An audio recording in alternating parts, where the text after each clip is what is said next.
helped to shape me. Well, a negative. Sorry to throw the negative out there, but it helped to shape me into the leader I am at Yeah. kind of place in life. Right.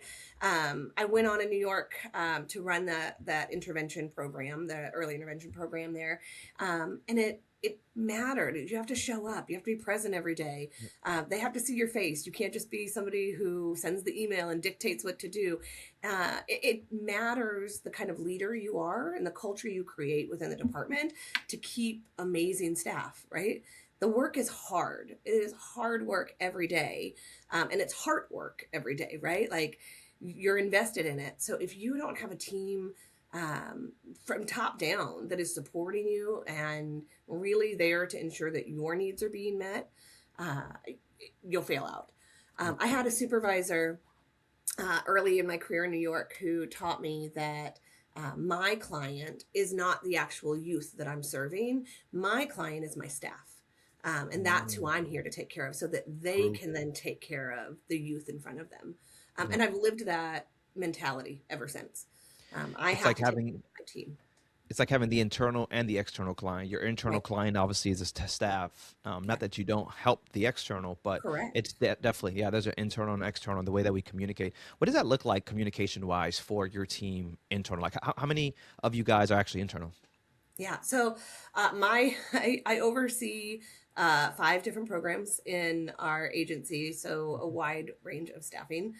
structures from our transitional living programs to all the way through our independent housing programs within our continuum here at Covenant House, Alaska.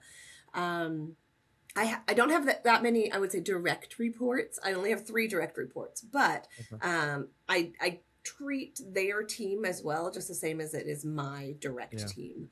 Yeah. I make a point to try to work from each of my sites at least once a week so that I'm present and there, so that you're not so disconnected from the day to day and you're able to Yeah. Yeah. help out where needed. That's a good leader. You don't just find one home and stick there. How far away from each other are they? Fortunately, Anchorage is not that big, Oh yeah, so yeah, it's not. And well, I chuckle because again, I lived in New York City for a while, and while New York City isn't technically that big, mile distance, it takes you forever to get places. yeah. Anchorage is not that way. So fortunately, my farthest program will take me about a 15-20 minute drive on a bad Okay, day. not bad, not bad. My closest is like 4 blocks down the road. So we're all just Oh, right together. yeah, We yeah, have a yeah. No, main that's good. campus in downtown Anchorage that holds our emergency shelter and then two of the programs that I oversee. So that is kind of where I try to spend a chunk of my time because there's two of them there. But I love our satellite offices. I love our teams that we've created. There's kind of individual culture in each building. Mhm. So it's fun. What so in a space of communication, like and there's resources and knowledge because Liz, you've been in so many different spaces. You kind of gave us a trajectory of your career, and it was always helping people. It was always getting people the resources, always getting that knowledge. Where are we today on sharing knowledge? Do you think that we're still in a space where resources, especially with AI, it is our fingertips and maybe not utilized the way that we need to? Like, what does that look like? I feel like the help is there. People just don't know where to receive it. Yeah, it's interesting. I think that for a long time there was a almost competition mindset Mm, of this is my resource and I don't want to share it and I don't want to give it to others because if I do, I'll run out.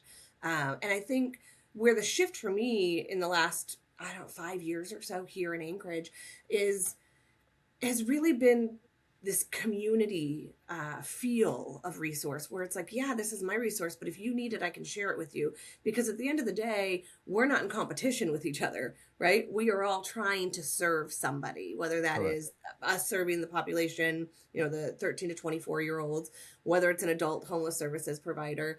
We're all here to do the same work. We're not in competition with each other. I mean, on paper, we might be in competition with each other because we're all going after the same funding streams. But I do think that there is some, whether it is a lack of knowledge or understanding of the community resource, I think AI specifically scares people at times in trying to figure out how to navigate that in a way that doesn't feel like it's taking away from the human interaction or the human Mhm. experience. The other pieces in the nonprofit world are you got to be really careful what you use AI for because you've got a lot of personal client information that is protected. And once you put it into a system, do you get it back? Where does it store? All of those Yeah. things to make sure that we're we're being responsible with the information for the young people that we serve.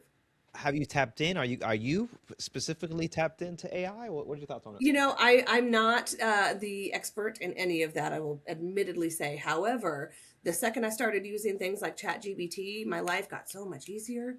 Uh, I can throw a resume in and be like, write me a short bio so that I can throw that into my grant application, right? Yeah. It takes the AI 30 seconds to do that, where if I had to do it, it takes time, right? Like it's a resource that we can utilize to be Yep. able to better use our time and resource, if that makes sense.